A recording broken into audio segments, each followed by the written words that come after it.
Welcome, everyone. I'm so happy to see so many people here today for what I know will be an extraordinarily interesting presentation.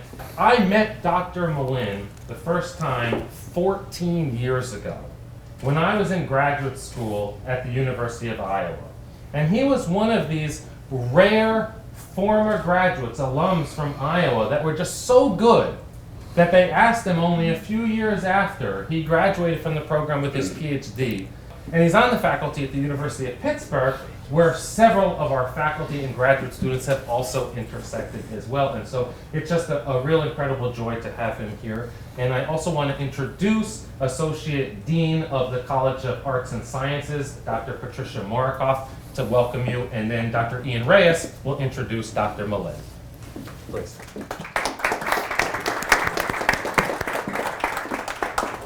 Thank you, Adam. I want to welcome everyone here today and to let you know how gratifying it is to me to see such a large turnout for this event. I want to thank Dr. Malin for coming to present to us and to just let everyone know that this type of event is really what we had hoped for when the faculty and the Harrington got together and envisioned the Harrington School of Communication and Media. An event like this that adds to the intellectual climate and excitement in our college, in the College of Arts and Sciences. So thank you all for attending this event. Thank you for being here, and I'm looking forward to a great talk. Introducing Dr. Ian Reyes.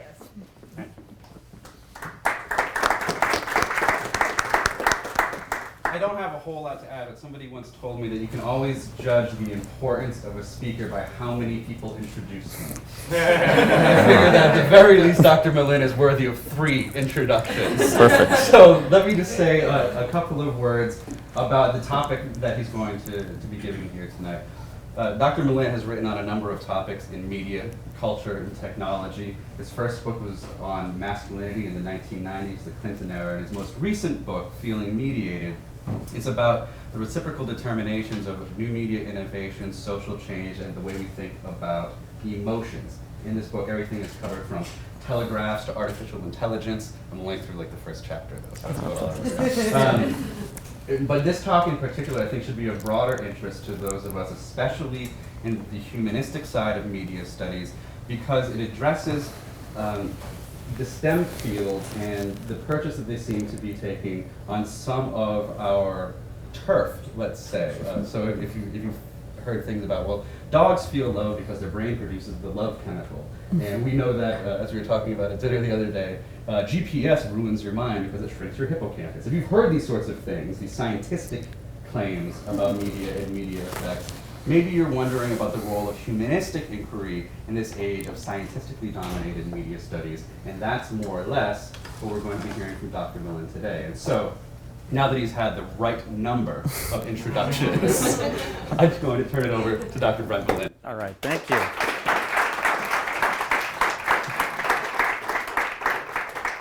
Thank you all so much, and all the faculty and staff here who've made it really easy for me to get here and really made this a pleasure. I'm going to start with a note about my title. What is it like to be about watching television? And it's a take. Many of you probably know it's based on a famous philosophy essay, a thought experiment called "What is it like? What is it like to be a bat?" And this essay is by a guy named Thomas Nagel. What is it like to be a bat? Essay from 1974. And in this essay, his essay is a critique of physicalism, which is the idea that a person's experience is reduced to a set of physiological conditions in their bodies. And this is a quote from an earlier essay by him. Oh, this is a quote by an earlier essay by him about physicalism. And for a physicalist, we could say what it's like to be a bat. We could know because we would measure the bat's physiology and that would tell us, and we could say. So we could tell you what it feels like to be a bat. And Nagel says that we can't actually know because there's more to a bat's experience than just their physiology. And by implication for him, then, there is more to a person's experience than their physiology, too. And he uses the example of the bat to try to illustrate this. And so I'm going to talk a little bit about that thought experiment, but I'm also going to talk about another thought experiment, important philosophical thought experiment, then I'm going to develop my own thought experiment. And in my presentation is going to explore what I call media physicalism, which is the reduction of media experience to physiological measures in the body. And today, especially MRI and fMRI research, which measure the brain, have become really prominent ways that we presumably understand things about the media, like about the shrinking hippocampus and all these kind of things. And so my presentation, which is really the end of this book, Feeling Mediated, that Ian mentioned, ask of media physicalism some of the same questions that Thomas Nagel asks of physicalism, the philosophical position. So then this is really this is basically the last chapter of Feeling Mediated, which is mostly a historical thing. So the subtitle is A History of Media Technology and Emotion in America of that book. And so this concludes that. And so I'm going to spend a little bit of time setting up the history, which is like 5 chapters of this book. So I'm going to really have to condense this a lot. But and then talk about media physicalism and get to this thought experiment. So I'll give that background, and by the time I'm finished, I hope that I've raised some important philosophical questions about media physicalism that will help us sort of think about the ways these technologies are being used today, and even about the technologies today that are important for us thinking about life in the digital age, as people sometimes call it. Okay, so physicalism is a position that stretches back to the early 20th century, and it goes back to the Vienna Circle, even before, but the philosophical position proper goes back to the Vienna Circle, a group of people, Otto Neurath, Rudolf Carnap, Moritz Schlick, and then eventually this becomes, it's widely adopted in the US as well. So and this guy, Herbert Feigl, here is his quote about physicalism, and you can read it if you want, but basically it says essentially what Nagel says in 1963. So his position is not a parody of it. This is physicalism proper. So basically, whatever you feel or experience or think maps onto some part of your physiology, and if we read that physiology, we can understand that thinking or that thought. All right, and my particular interest is how physicalist ideas were taken up by early American media scholars, and this is a lot of what I talk about in the beginning of Feeling Mediated, and then how they communicate those ideas to the public. And in this history, Adam mentioned a lot of people. There's people from Iowa here, and I'm one of those people. And there's actually an interesting history of Iowa in here. And in part, it has to do with this guy, Carl Seashore. And those of you who were at Iowa, you probably took classes in Seashore Hall, or you saw lectures there. And so he was a longtime chair of the psychology department at the University of Iowa, and he was eventually the dean of the arts and sciences. And under his direction, Iowa began really elaborate studies on the psychology of art and the psychology of music. And Seashore did his Ph.D. in psychology at Yale. He graduated in 1892, or he began his doctoral work there in 1892 and graduated shortly thereafter. And when he started, that was the year that Yale started its first psychological laboratory, experimental laboratory there. So he was really in that. And at this time, when he was studying, and then eventually when he went to Iowa, psychology was still located in philosophy departments. And as a philosopher, so Seashore was really a psychologist and a philosopher. And as a philosopher, he was interested in the psychology of beauty. And you can kind of see these things together, his philosophical side and his psychological side. He was interested in the psychology of beauty, and he studied beauty, which he defined as a pleasing deviation from the regular, was beauty. And so he was interested in ways to find ways of measuring beauty psychologically. And so this is one of the instruments that he creates, which is called a tonoscope. And he used this, so you could play music, and then this would capture the music, and then you could make a chart of the music, of the pitch. And he said, the photographic reproduction of the sound has a far more faithful detail than even the most musical ear can hear. And in fact, he said that with this equipment, he could tell pitches better than like trained musicians could, right? And so, and his goal, part of his goal was to educate musicians. And in fact, he created this, was called the Seashore Test of Musical Talent, which sold very well to schools. And you would listen to this like as a first grade student, and depending on how well you did, they would decide you had musical aptitude. He also said that this could be sold as a fun family game that you could have at your house and things like this. So he was selling this. And then he also, in that same department, they also made this test of art talent, where based on the same kind of principles, we've established what like good art was. And this is an example. So you had a series of pictures like this, and you had to pick which one of these was the better picture. And then if you got it right enough times, then you would be said to have art talent, right? I don't know. People tell me this one is definitely the better one, or but maybe it is. It doesn't have that stick there or something, right? But I don't have Seashore's key that tells us for each of these things what the best was. And so this scientific average used to sort of establish the sort of inner beauty of something. And just sort of anecdotally, George Gallup did his Ph.D. in this program, right? So the Gallup poll is like a product of this as well. Okay, the person that I want to talk about is this guy named Christian Ruckmick, who was another psychologist at Iowa. He was hired by Seashore. And I think that Ruckmick is a good example of the movement towards what I'm calling media physicalism. And Ruckmick was one of the lead psychologists on a manuscript for the Pain Fund Motion Picture Studies, which was a very, very important set of studies about motion pictures that took place in the late 20s and that were published in 1933, a set of books that were very influential in how people thought about motion pictures. They were well known popularly. And so I want to think about him in kind of in the context of American media psychology. And I think there's a couple things in the context of psychology at the time that are very important that will kind of lead me as we're going forward. So one is the rejection of what was called introspection. So at this period of time, when Ruckmick is starting, psychologists are starting to try to separate themselves from philosophers. And now psychology is no longer in philosophy and is really a product of this time. And so one part of that was the rejection of introspection. So psychologists of the 19th century and early 20th century, one of their chief methods was introspection. They would ask you to think about yourself. So they would tell you, smoke a cigarette. This is actually a study that Christian Ruckmick did. Smoke a cigarette, and then tell me what you feel, and they record that, and that was scientific data for them about that. But eventually they get rid of that, and a large part of it is, I don't have time to go into this in great detail, but they really started to distrust people's sense of their own bodies, right? That you could not really understand yourself, and that was part of their argument. And in fact, you could not understand your body, and the machine could understand your body better than you can. In the same way that the tonoscope knew music better than a well-trained musician, the equipment that they start using to measure emotion knows your body better than you do. And as I said before, this rejection of philosophy, Ruckmick, he is he's vocal that psychology needs to split from philosophy. Right, and if you want to have a scientific psychology, which he's trying to develop, you need to get rid of that.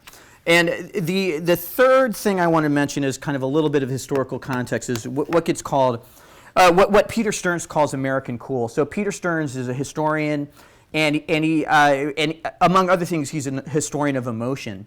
And he has this analysis where he says that in the early 20th century, the kind of Victorian idea of the passions, which was big in the 19th century, and where emotions were, you needed to cultivate emotions and you needed to cry, and this was all part of being like a well-cultured citizen, that a movement towards what he calls American cool, where people are seen as you need to control your emotion more. And I think you can really see that in psychology too, and if you think about introspection in these terms, you can see that's a part of what they're doing. Like they don't really think, they think that your emotions cloud your reason, and that's why you can't introspect. But even for themselves, like they don't even want to be introspecting, they don't even want to really be talking to you. They want to be using a machine that allows them not even to have to worry about it. And then the last little bit of this context, Leo Marx has a great book called The Machine in the Garden, and one of the things he talks about is what he calls the rhetoric of the technological sublime. And this idea has to do with the ways in which new technologies are met by the culture. And he says they're met with a mixture of awe and horror. So these new technologies that are always seen as like, oh, this is an amazing thing that's going to let us do all these great things, and then also this thing that's going to destroy us. And I think kind of in this context, so the telegraph, for instance, people said of the telegraph that it was going to make people overstimulated. It was going to, because it was so much information and people were going to be overwhelmed by the amount of, this is in the 19th century, people said this about the telegraph. And in motion pictures, then in Rukmik's time, in that book that I mentioned, his monograph that he published as part of the Pain Fund studies, he said that in motion pictures, quote, the illusion of reality in the theater is so great that to most of the spectators and auditors, the presentations carry with them a deep emotional tone, especially in the case of children. So they were very worried about motion pictures now and what they would do to people's emotions, right? So very concerned about those. But at the same time, they really loved their research technologies. And what's interesting about those, the tonoscope is a photographic recording technology, right? So it's photographic and phonographic, basically. So it's based on audio, and you take the sound in and you record it on film, essentially. And same, the technology that Christian Rukmik was using for his pain fund research, it was called a psychogalvanometer. You can see it here. Which is basically like a lie detector, essentially, that was measuring the emotions. So that this young boy is having his emotions presumably read as he watches a movie. And again, for Rukmik, then we can't really ask him or ask anyone what their experience is, because it happens, you don't really understand it. So this machine goes to your body and understands it for you. And it's very interesting. So they're essentially, Rukmik is using a recording technology to analyze a recording technology, basically, right? And so, and it creates all these weird paradoxes in kind of how they think about these things. And so here's like the measurement that they would get of this young boy's response, experience of the movie, right? And I would say this is really the beginning, in some ways, of media physicalism, as I'm calling it, where for Christian Rukmik, the experience of watching a movie is in that physiological reading that he gets from that machine, right? All right. Okay. I want to move forward from there. I'm going to kind of just jump forward to the present. And I want to just briefly mention some contemporary kind of media physicalist research.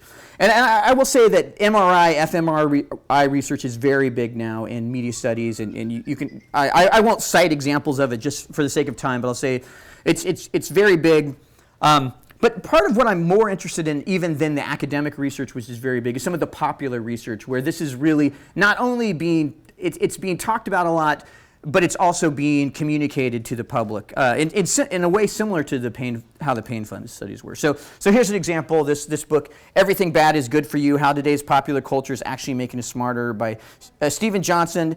It came out in 2006. It was a New York Times bestseller.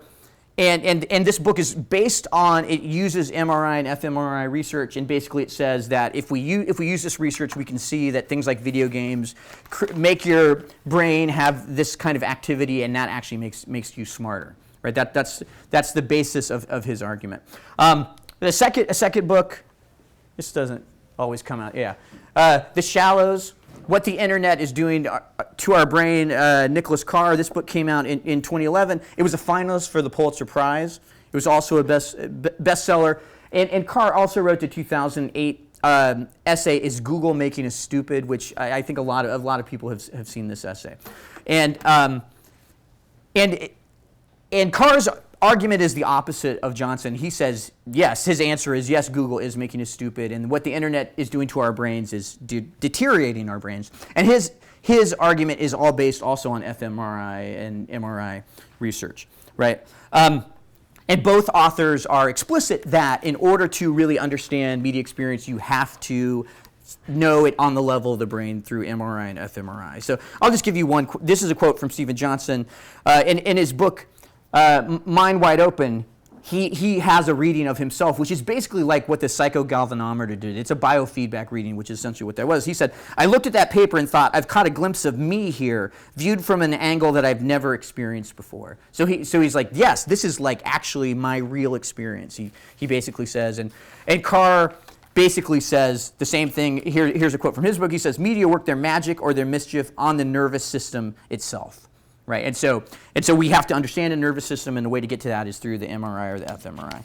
And one of my favorite examples, and this gets cited often, including like at a dinner that I had the other night. This study of Johnson and Carr both cite a study of the hippocampuses of London taxi cab drivers. And so these researchers in London study taxi cab drivers, and they say, okay, let's just see if we'll compare. And they say, yes, taxi cab drivers have an enlarged hippocampus on average, right? And so Johnson uses this study to say, and he draws a parallel, okay, so we have to extrapolate from it. So driving a car, you have to, make all these spatial decisions and that sort of thing, and you have to have a map in your head. This is like playing a video game. Therefore, Johnson says, video games make you smarter. Right, and the London taxi cab drivers, they don't say whether taxi cab drivers are smarter enough. They just say it's bigger, right? And so Carr takes the same study and he says, okay, well, he does the same basic extrapolation as Johnson. So yes, spatial reasoning. So therefore, if your hippocampus is bigger, other things must be smaller. So therefore, video games must make you dumber, right? But what's interesting to me kind of in the context of these things is that neither author says whether driving a cab or driving a car makes you smarter or dumber, which they should also have to say, right? So that if playing a video game makes you smarter because it's like driving a car, then driving a car should make you smarter and vice versa, right? But for both Johnson and Carr, because they don't really think of the car as a technology, they just ignore that. They ignore that. But we should be able to make that same argument. And that's why I want to say part of what's happening here is this rhetoric of the technological sublime. So the fact that we have these new technologies that they're already concerned about, either because they think they're great or because they think they're bad, that they read backwards these things, again, and kind of not without really thinking about what this means as a technology. I'll just mention this other one too, and I think I'll come back to this. But this book, iBrain, Gary Small is a neurosurgeon or a neuroscientist at UCLA, and actually his research is a lot of what Carr's research is based on. So, and I show this to say, one, that this is real research. I don't want, it's not just like something journalists are kind of making up. It's real research. But then also, he published this book, and of these books, the iBrain one is like the scariest one. That's the one that makes like the weirdest like gender arguments. I might get to a few of those things, like really disturbing kind of gender arguments, and that's by the like actual neuroscientist, in there. All right, so.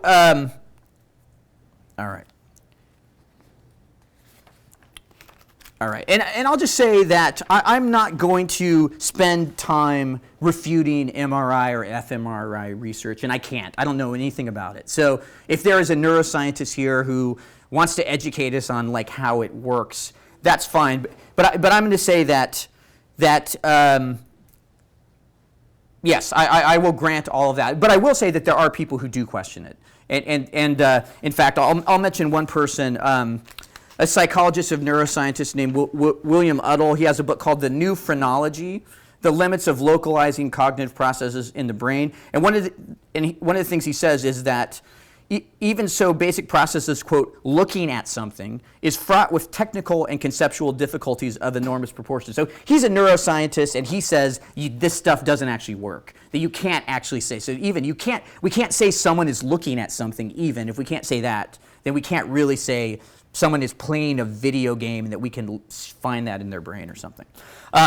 Okay, but instead of trying to refute the science of it, I want to actually get to this philosophical thought experiment, and I'm really only going to kind of mention the Nagel in passing, and say that again, the Nagel essay is about questioning physicalism, and I think he makes a good case for that, and I recommend that essay. But I actually want to move to a second thought experiment. Sometimes I've called this what it's like to be a bat watching television in Mary's room, which is like super confusing. It makes utterly no sense. But now I'm going to tell you why that part would be it. And so I want to talk about a second thought experiment here briefly. And this is a thought experiment written by a guy named Frank Jackson, a philosopher mind. And in this thought, and it's also a thought experiment designed to refute physicalism and challenge physicalism. Okay, so there is a neuroscientist named Mary, and she's locked in a room where everything is in black and white. Right, and it's a thought experiment. We can't imagine. I don't know what they change the lighting, whatever they do. There's no color. There's no color. So there's a black and white rose in there, but she has a black and white, of course, television in her room. And through that television, she learns all about neuroscience, including the neuroscience of color. Okay, so she's watching lectures. Sometimes I think these philosophy of mind thought experiments are seriously like torture, right? You imagine you lock someone in a room with no color and you give them a TV and you only let them watch neuroscience lectures. You know, I mean, this is like really. She learns all about neuroscience, including neuroscience of color. And the question is, okay, she leaves her room and she sees a rose for the first time. She sees red. Does she learn something she didn't know? That is the question. And he calls this. Jackson calls this the knowledge question. And he says in this essay, it's just obvious that she does learn something that she didn't know before. And that thing for him is called qualia. That's that word down there, qualia. Which, and it describes, he describes it as like the itchiness of an itch is qualia. Like the thing that you could try to describe to someone what an itch is, and if well, I don't know what you would say. It's kind of stingy, bitey, it feels, I don't know. I'm starting to itch when I'm talking about it. You might be too. Anyway, okay. So, and for him then, because she obviously learned something new, physicalism is false. There is something beyond the physiological. Okay. And there actually have been several refutations of this. A guy named Daniel Dennett, who's a big philosopher of mind and a big physicalist, very pro-physical. He has what he calls Robo Mary. And in Robo Mary, she like reprograms her eyes. And the implication is like our brain is kind of like a computer, so that it can work that way. Or this guy, Paul Churchland, who's another big philosopher of mind figure, he says that if this Mary really learned all about neuroscience, she would not identify her visual sensations crudely as sensations of black, but she would see them more revealingly as various spiking frequencies in the nth layer of the occipital cortex. So for him, then accordingly, Mary would not actually learn anything, right? She would kind of see, she would know music kind of like, or she would know color kind of like a very well-trained musician knows music, although not from seeing it, from learning about it somehow. Anyway, she would know her brain like someone knows, like a really good musician knows music. Okay. So, and there have been lots of debates about this. I'll just give you this. It can't be said that philosophers don't have senses of humor. This book came out recently. There's something about it. So they keep talking about this. This is like from the 1980s, but that first thought experiment, but this is from 2007, this book. So this keeps coming up. I'm not going to try to answer this question about whether Mary, what she learns or doesn't learn, but instead I want to introduce a slightly different thought experiment. And so this Mary, call her Mary 2 for now. She is a neuroscientist locked in a room with no television. But instead, there's a hole in her wall,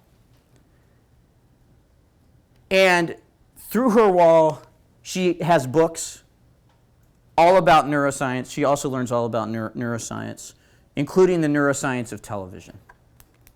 She learns all about neuroscience. Again, I don't know if this is more torturous. She doesn't have a television. She has books, but it's still about neuroscience. I don't know, but she has color, whatever. Okay, so she knows all about neuroscience, including the neuroscience of television, but she's never seen television before. When she leaves a room and she sees a TV set for the first time, does she learn something? That's basically the same question. Does she learn something? Now, but I want to say that actually this is much more complicated than Jackson's thought experiment. So, because we might say, does it matter what she learns? What she sees, what television? If she sees a neuroscience lecture when she comes out, right? Let's say. If she sees Masterpiece Theater, right? She sees I Love Lucy. She sees the Jersey Shore. Honey Boo Boo, we could keep going. Or we could say, if it's television in a language she doesn't understand, or if it's commercial television or not commercial television, communist television, public television, television in Mozambique, which it was a system established by Godard, right? That television. And so we can imagine some of her possible responses. She sees television for the first time. She might say, television is an educational apparatus for teaching at a distance. That would be a reasonable conclusion to someone. She might say television is a vast wasteland. That would be a reasonable conclusion. Television is high culture for the masses. Television is a tool of government propaganda. Television is part of the Fourth Estate. All of those things could be reasonable assumptions depending on what she sees and what she says. And all of those, what she said, she would likely change as she saw more television, right? Like what she saw from seeing the neuroscience lectures, she might adjust slightly when she saw Jersey Shore, right? Okay, but before we answer that one, I want to pose a second scenario, another Mary. This Mary is an alien who lives in outer space. I don't know, I'm trying to make an alien room, and that's Alien Mary, why not? She's physiologically identical to us. Don't worry, I don't know how that works exactly, but but she is. She has to be. And she has a television that is just like our television. Okay, so she actually has a television, but the programs are completely different. All of the programs, and you can imagine whatever, like they run backwards, or they're like just the most different program you could imagine from you. All right, and she leaves. She comes to Earth. She leaves her planet. She comes to Earth, and she sees television for the first time. Does she learn something she didn't know before? Right? And we could ask all the same questions about Jersey Shore and Masterpiece Theater and all those things. Okay? All right. Here's our last Mary. This Mary lives in a room. This is very much like the first Mary, or like the second first Mary, our first TV-related Mary. And she also has a hole in her wall, but through her wall, she gets TV guides and television scripts. That's what she gets. Right? She doesn't know anything about neuroscience. So she never sees a television set, but we can assume that she basically is going to read tonight what you're going to watch tonight. Whatever show you watch, she's going to read the script for it. All right. And same thing, we could say, she leaves the room, she sees television for the first time. Did she learn something she didn't know? Okay? 3 Marys. Okay. So we have three Marys. Here's our first Mary, and I'm just doing the TV ones. We'll put Frank Jackson's Mary on the side for a second. So we could say she knows all about physicalism, and she doesn't know anything about she doesn't know anything about what it feels like to watch television, and she doesn't know anything about the culture of television. Right? She has no idea what's on television for us or what we see. Second, the alien Mary, if you want to call her that. She knows all about the qualia, the feeling, like the itchiness of an itch of television, but she doesn't know anything about physicalism, and she doesn't know anything about the culture of television. She's been watching backward shows about whatever totally random thing that we couldn't even make sense of. And then TV Guide Mary, we might call her. She knows all about the culture of television, but she doesn't know anything about the qualia, the itchiness of the itch of the television, or physicalism. She doesn't know anything about the neuroscience of television. Okay? And we'll just assume, for the sake of argument, which Frank Jackson does in his, that they all have complete knowledge of the things at the top, whatever that means. All right. So, who learns the most and who learns the least? That's a question for you, right? And let me just say, as you think about it, let me just talk about the implications of your answer. And I'll say that first, it's difficult to answer a thought experiment once and for all. And in fact, because they get at fundamental, and this one in particular, these philosophy of mind ones, they get at fundamental assumptions about the nature of mind that are very, very difficult to resolve. So maybe you want to believe in some kind of combination. You want to say, maybe something between them. But I would say that to maintain their basic positions, Carr, Johnson, Daniel Dennett, Paul Churchland, Christian Ruckmick, the guy back from the past, they would likely have to believe that this Mary neuroscience Mary, we'll call her, that she learns the least when she sees television for the first time, right? Because she knows all about, right? And this privileges physiological knowledge over and above social or cultural knowledge, as well as kind of embodied knowledge, we might call it, the kind of quality thing. And I can't counter that, right? Like I said, this is sort of like basic assumptions about mind. But what I want to do is suggest some issues for that position, for that neuroscience position. And the first is empirical, the second is ethical, and the third is, we'll call it disciplinary. Okay, so here are the empirical ones first. So media physicalism tends to focus on how technical details of the medium, like television, influences people's physiology. And this is why Mary, the first Mary, could presumably know all about television experience. She just needs to know about the apparatus of TV, and she needs to know about the physiology of the body. And if she does, she knows all there is to know, right? Like the thing that Johnson and Carr are saying, she already knows all of that. But I will say, even though, again, I'm not going to try to refute MRI research, but I will say that there's anecdotal evidence that actually the cultural aspects of media experience are equal to, or if maybe not more than, those physiological aspects. I'll give a couple examples. So in the book Gutenberg Galaxy, Marshall McLuhan, who maybe you've heard of or you know and you've read, he cites a study by John Wilson that suggests that Africans are not capable of understanding the technical grammar of films. This is a very famous example in that, where and this guy John Wilson does this research where he says that Africans can't, they don't really see. So if someone leaves the frame of the picture, they don't understand what happened. That's the argument. And this was sort of believed by some people and then used to kind of think about how do we make films. And they were trying to make films to be influential in Africa. But actually, and McLuhan knows this study after the fact, but he doesn't even know what happened kind of in the time around it, where a lot of people actually refuted this study that said that. And so, a historian named James Burns has a nice study of this, that there were a lot of evidence to argue and demonstrate that actually that claim was really about the kind of the cultural assumptions of John Wilson and these researchers, and not really about the film experience, right?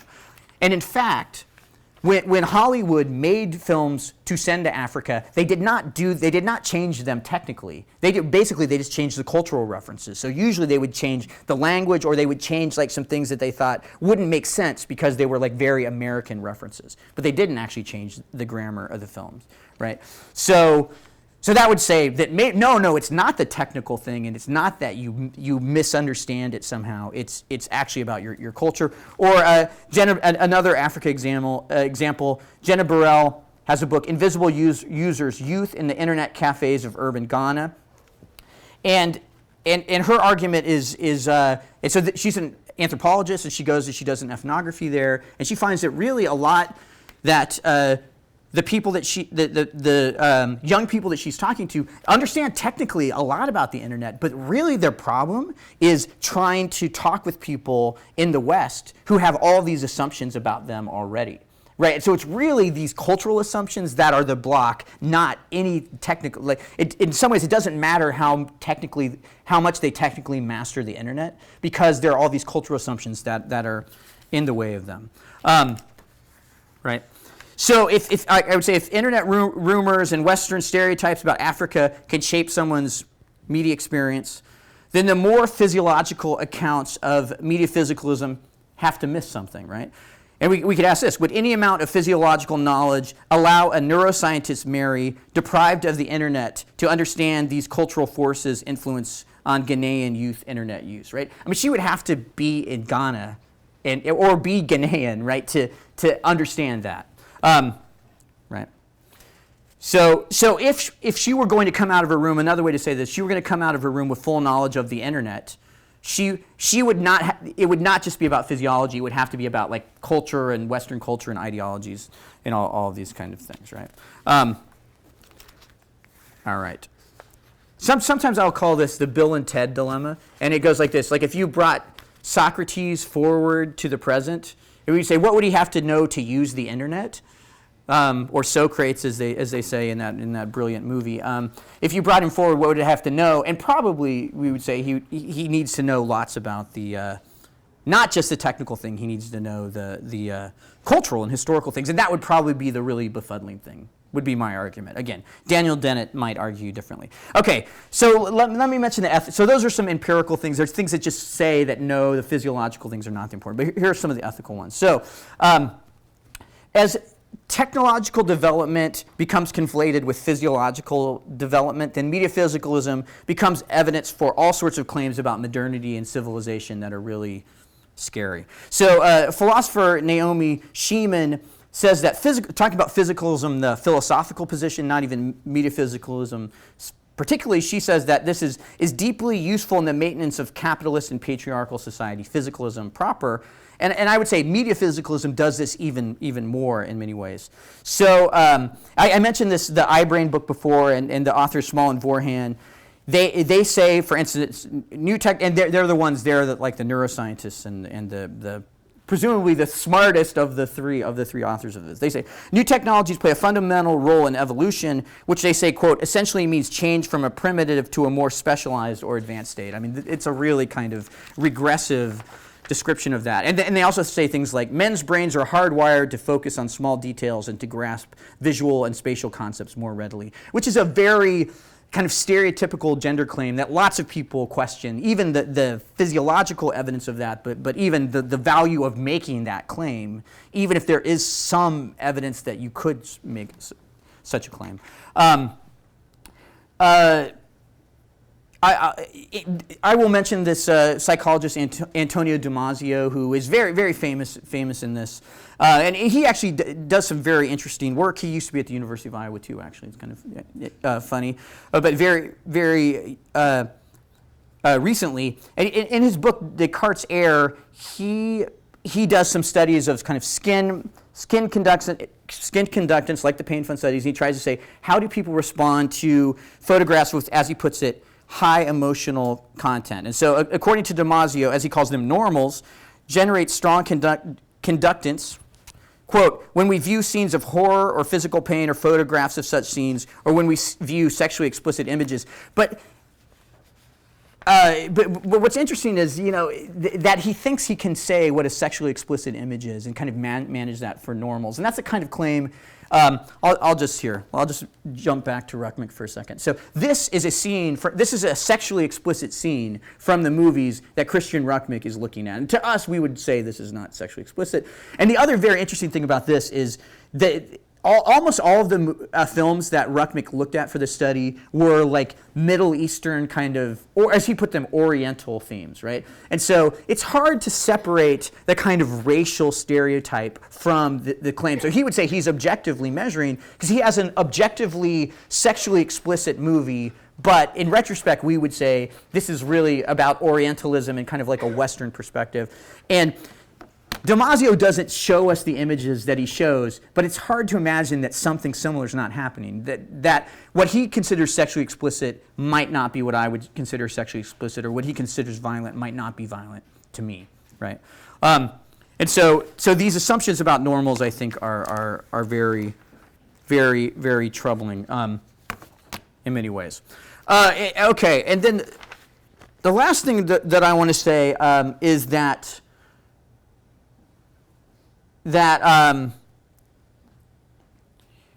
when researchers use technology, and still when they use it then and when they use it now, use technology to study technology, they create these complex feedback loops that create a lot of problems, like the problems that I'm noting here. And I'll say that actually Marshall McLuhan, in the end of his career, well, after the end of his career, he actually had died, and his son published this book. But he is using brain scans too, in a lot of his last claims. Okay, and then sort of to wrap up now, I want to say that we could, even though I'm not trying to make any claims about the philosophical position of physicalism, I just want to talk about metaphysicalism. But if we take this seriously, we might ask, is red, even seeing red, does it have all the same cultural problems that seeing television does? And if it does, then it only really strengthens the question about metaphysicalism. But also, thinking in these terms, we might say, one of Daniel Dennett's objections might be right. One of his objections to the original Mary thought experiment. He said, "Are we really so sure that what it is like to see red or blue can't be conveyed to one who has never seen colors in a few million or billion words?" Right? He asked that. But he's talking about words about neuroscience. And I would say, I think maybe in a million or billion words we could explain to someone what it's like to see red. But for me, the conversation is not going to be about neuroscience. It's going to be about things like Valentines and stoplights and things like that. And that's the basic difference. And I will say this, that Helen Keller actually said, this is a quote, she said, I have at least the satisfaction of seeing paintings through the eyes of my friends, which is a real pleasure. And she writes this in her autobiography. So I think that this demonstrates the sort of centrality of these kind of cultural references. So I want to conclude by arguing that we can never know what it would be like to be a bat watching television, and not only for the reasons that Nagel says, but because there's no context for bat viewing, it runs parallel to our own, right? Because they don't have TV as far as we know, right?